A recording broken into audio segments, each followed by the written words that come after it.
रामकृष्ण हरी मित्रांनो, वारी म्हणजे विठ्ठल भक्ती, समता, सेवा, शिस्त आणि आत्मशुद्धीचा जीवनाला दिशा देणारा आध्यात्मिक प्रवास आहे. आणि तोच प्रवास करण्यासाठी आज आम्ही घरातून निघत आहोत. माझ्यासोबत माझे मित्र यश आणि प्रथमेश दोघे सुद्धा येणार आहेत.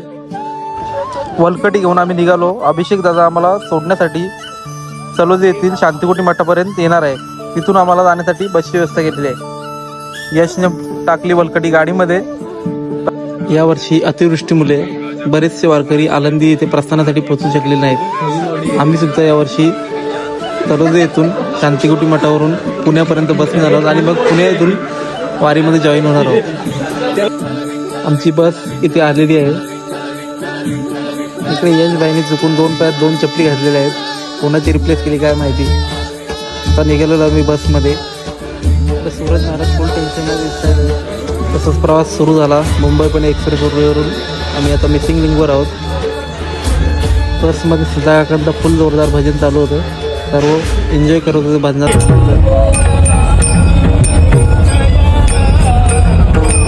9:30 वाजता सुरू झालेला बसचा प्रवास दुपारी 1:30 वाजता संपला आणि तिथून पायी आम्ही चालत भजन करत 3 किलोमीटर पुढे आमच्या मुक्कामाच्या ठिकाणी आलो. मुक्कामाच्या ठिकाणी पोचताच फ्रेश होऊन आम्ही जेवायला बसलो. जेवताना यांना तारक मेहता का उलटा चष्मा बघायचा होता. जेवून झाल्यावर आम्ही लगेचच गाडीमधून वलकड्या काढायला सुरुवात केली.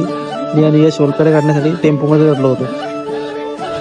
इकडे साधा काकांनी भजनप्रेमी साधा भाऊ असे नाव वलकडीवर टाकले. इकडं प्रथमेश स्पायडरमॅन होऊन झोपलेला होता.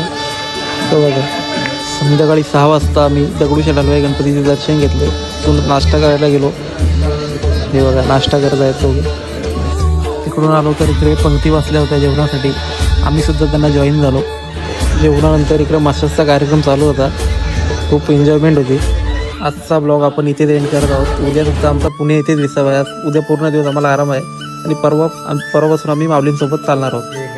आमच्यासोबतचे वारीचे ब्लॉग असेच बघण्यासाठी आम्हाला नक्की फॉलो करून ठेवा. त्याच्यावर आम्ही पूर्ण वारीचे ब्लॉग पोस्ट करण्याचा नक्की प्रयत्न करू. धन्यवाद. रामकृष्ण हरी.